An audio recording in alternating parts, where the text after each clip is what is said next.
नमस्कार, मैं कुमुदिनी पाठक। आप देख रहे हैं वॉच न्यूज़। अभी हमारे साथ आरजेडी के प्रवक्ता एजाज अहमद हैं। आइए इनसे आज के मुद्दों पर चर्चा करते हैं। सर, आज आरजेडी के द्वारा अति पिछड़ा जगाओ रैली है।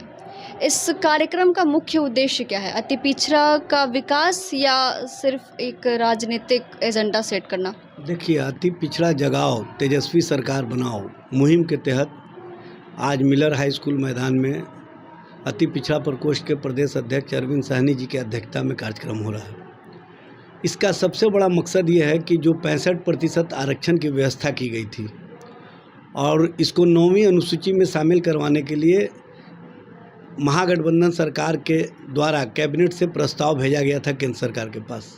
केंद्र सरकार ने उसको मानने से इनकार कर दिया और कहीं ना कहीं ये कोर्ट कचहरी के मामले में चला गया, जिसके कारण 16% आरक्षण की चोरी हो रही है। और उन 16% के आरक्षण के चोरी में 7% आरक्षण अति पिछड़ा समाज का चोरी हो रहा है। तेजस्वी जी ने 18% से बढ़ा करके अति पिछड़ा समाज का 25% आरक्षण करने का कार्य किया था। इससे पहले लालू जी ने 12% से 14% किया था। श्रीमती राबड़ी देवी जी ने 14% से 18% किया था। अति पिछड़ा समाज को आरक्षण बढ़ाने में लालू प्रसाद जी का, राष्ट्रीय जनता दल का योगदान रहा है। और राष्ट्रीय जनता दल की सोच रही है कि जब तक हम अति पिछड़ा समाज को सत्ता में हिस्सेदारी नहीं देंगे, उनको राजनीतिक भागीदारी नहीं देंगे, उनको सामाजिक भागीदारी नहीं देंगे, उनके नौकरी में हिस्सेदारी नहीं देंगे, तब तक अति पिछड़ा समाज का सर्वांगीण विकास नहीं हो सकता। उनको हक और अधिकार देने के प्रति लालू जी का जो संकल्प था, तेजस्वी जी ने उसको आगे बढ़ाने का काम किया। और आपने देखा होगा लालू जी ने एक मुश्त, पहली बार ऐसा हुआ कि 11 MLC अति पिछड़ा समाज के एक बार में बने। ये लालू जी का सोच और लालू जी का जो कार्य था वो दिखा। लालू जी ने राज्यसभा में अति पिछड़ा समाज को भेजने का काम किया।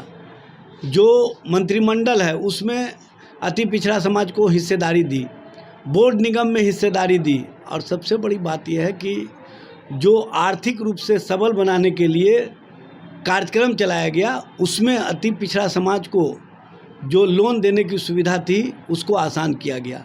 लालू प्रसाद जी का सोच था कि समाज के जो बैक बेंचर हैं, जो अति पिछड़ा समाज है, जो शोषित है, जो वंचित है, जो कहीं ना कहीं कमेरे वर्ग के लोग हैं, जो गरीब हैं, जिनको कोई देखने वाला नहीं है, उनको लालू प्रसाद जी और तेजस्वी जी, श्रीमती राबड़ी देवी जी और राष्ट्रीय जनता दल ने देखने का काम का, देखने ही का एक काम नहीं किया, बल्कि उनको ज़बान दी, उनको पहचान दी, उनको सम्मान दिया और उनको हक और अधिकार दिया। लालू प्रसाद जी हमेशा कहा करते थे कि जब तक गरीबों, शोषितों, वंचितों को उसका हक और अधिकार नहीं मिलेगा, बिहार और देश विकास और तरक्की के आयाम को नहीं छू सकता है। इसके लिए सरकार को इन वर्गों के लिए एक अलग से योजना चलाने की आवश्यकता है। और आप देखिए, लालू जी ने 1996 में जो आरक्षण के साथ साथ जो जातीय जनगणना की बात की थी और जो संयुक्त मोर्चा सरकार के कैबिनेट से प्रस्ताव हुआ था कि 2001 से जातीय जनगणना का कार्य, जो जनगणना के कार्य होंगे उसमें किए जाएंगे। लेकिन अफसोस की बात है कि उस समय अटल जी की सरकार आ गई और भारतीय जनता पार्टी ने जातीय जनगणना उस कॉलम में जोड़ने का काम नहीं किया। फिर लालू जी जब सत्ता के हिस्सेदार बने, भागीदार बने, सत्ता में अपना जो राष्ट्रीय जनता दल की भूमिका थी उसमें हमने दबाव बना करके 2010 में ये फैसला करवाया कि 2011 में जो जनगणना का कार्य होगा उसमें जातीय जनगणना के कार्य को भी किया जाएगा। तो मनमोहन सिंह जी के सरकार में UPA 2 ने आर्थिक सर्वेक्षण और सामाजिक सर्वेक्षण का कार्य को पूरा किया और वो जब पब्लिश्ड होने वाला था तभी सत्ता बदल गया और नरेंद्र मोदी की सरकार आ गई। और नरेंद्र मोदी की जब सरकार आई तो अरुण जेटली, जो उस समय वित्त मंत्री थे, उन्होंने कहा कि जो डेटा 2011 में तैयार हुआ है वो डेटा उपलब्ध नहीं हो पा रहा है, करप्ट हो गया है।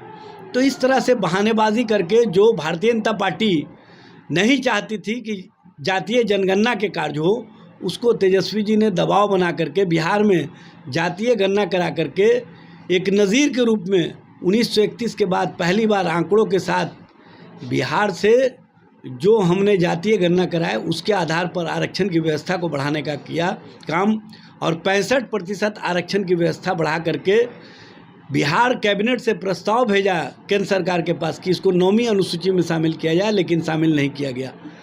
जिस तरह की साजिश और जिस तरह से आरक्षण की चोरी भारतीय जनता पार्टी और नीतीश सरकार ने की है, उसके खिलाफ लोगों को जगाने के लिए, लोगों को बताने के लिए, और ख़ास तौर से अति पिछड़ा समाज को कि अगर राजनीतिक हिस्सेदारी चाहिए, अगर सत्ता में भागीदारी चाहिए, अगर आरक्षण व्यवस्था बढ़ी हुई अवस्था में चाहिए, तो आप इस बात का संकल्प लेकर के आज जाएं कि जो तेजस्वी जी के नेतृत्व में आने वाली सरकार बनेगी उसमें हम आरक्षण व्यवस्था को बढ़ा करके 75% करने का काम करेंगे, और उसको 9वीं अनुसूची में शामिल करवाने के लिए केंद्र सरकार पर दबाव बनाने का काम करेंगे।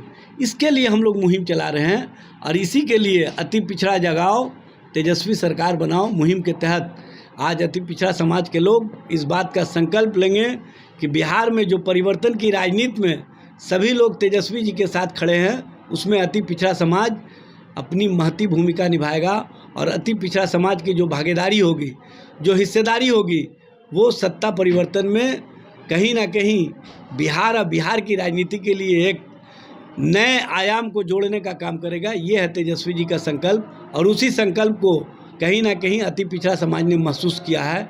और आज का जुटान के बाद जो नीतीश जी और भारतीय जनता पार्टी के लोग हैं, उनकी कहीं ना कहीं जो राजनीतिक साजिश है वो बेनकाब हो जाएगा। अभी आपने सुना एजाज़ अहमद को, उन्होंने बताया कि तेजस्वी यादव ही बिहार की जनता के दिलों पर राज करते हैं और इस बार की विधानसभा चुनाव में मुख्यमंत्री वही बनेंगे।